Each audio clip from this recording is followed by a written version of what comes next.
गरीब की गर्मी और अमीर की गर्मी। सूरज आसमान में एक ही है, लेकिन जमीन पर उसकी धूप हर किसी के लिए अलग अलग मायने रखती है। भारत के एक बड़े महानगर में मई का महीना अपनी पूरी रफ्तार पर था। पारा 45 डिग्री के पार जा चुका था। आसमान में जैसे आग बरस रही थी। इसी शहर में दो बिल्कुल अलग अलग दुनिया बसती थी। एक दुनिया रामू की थी और दूसरी विक्रम सिंह की। यह कहानी उसी एक दिन की है जहां मौसम तो एक था, लेकिन उसका एहसास जमीन और आसमान जितना अलग था। रामू शहर के बाहरी इलाके में बनी एक बस्ती में रहता था। उसका घर एक झोपड़ीनुमा था। रात भर बिजली कटी रहती थी। सुबह के 5 बजे थे, लेकिन छत टीन की होने के कारण रात में भी गर्मी थी। रामू पसीने से लथपथ था। उसकी पत्नी गोमती पास ही एक हाथ वाले पंखे से अपने 5 साल के बीमार बेटे को हवा कर रही थी। सुबह उठते ही सबसे बड़ी चिंता पानी की थी। सरकारी नल पर पानी सिर्फ आधे घंटे के लिए ही आता था। रामू ने बाल्टी उठाई और दौड़ पड़ा।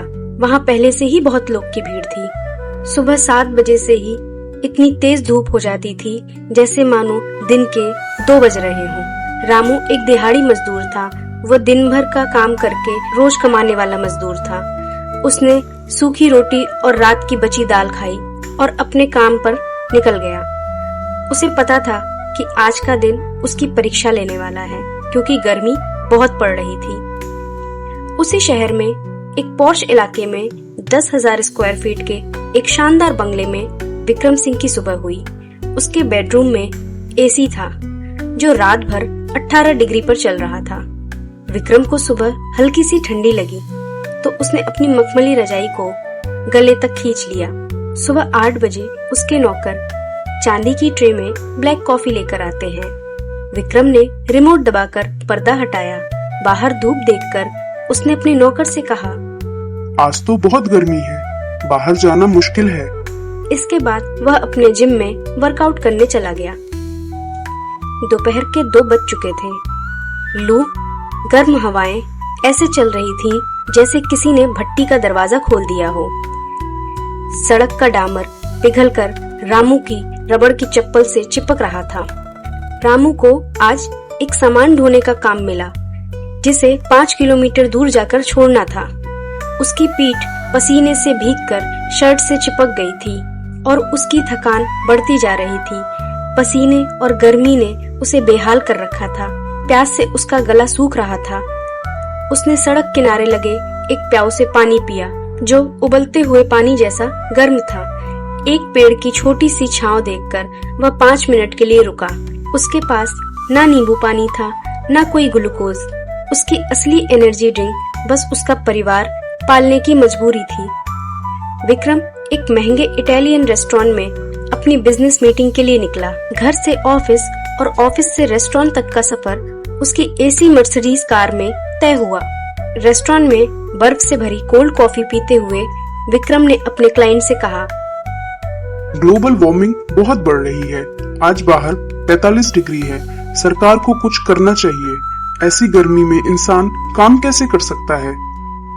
उसके लिए गर्मी एक सिर्फ मुद्दा थी, जिसे वे कांच की खिड़कियों के पीछे से देख रहे थे। शाम 7 बजे रामू 400 कमाकर घर लौटा। उसका शरीर टूट रहा था और उसे लू लग चुकी थी। आंखों में जलन थी और सिर भारी था। घर में घुसते ही उसे ऐसा लगा जैसे किसी ओवन में वो घुस गया हो। दिन भर की धूप से टीन की छत पूरे कमरे को एक भट्टी बना दिया था। बिजली नहीं थी, मच्छर भिनभिना रहे थे। रामू ने आंगन में एक खटिया बिछाई और आसमान की तरफ देखकर सोचने लगा कि काश बारिश हो जाए।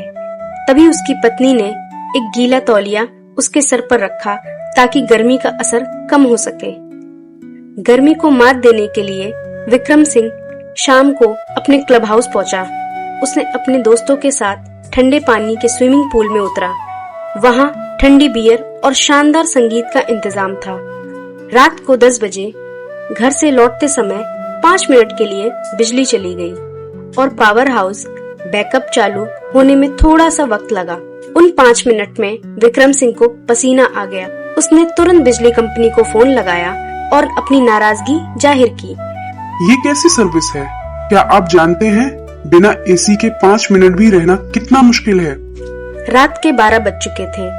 रामू अपने बीमार बेटे को सीने से लगाए हाथ वाले पंखे से उसे हवा कर रहा था।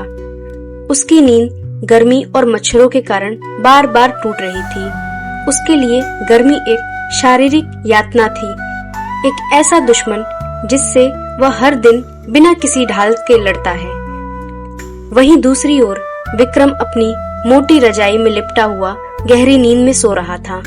बाहर की गर्मी उसके लिए मोटी दीवारों और महंगे एसी को पार नहीं कर पा रही थी। उसके लिए गर्मी सिर्फ एक असुविधा थी जिससे उसने अपने पैसों से खरीद कर बाहर ही रोक रखा था।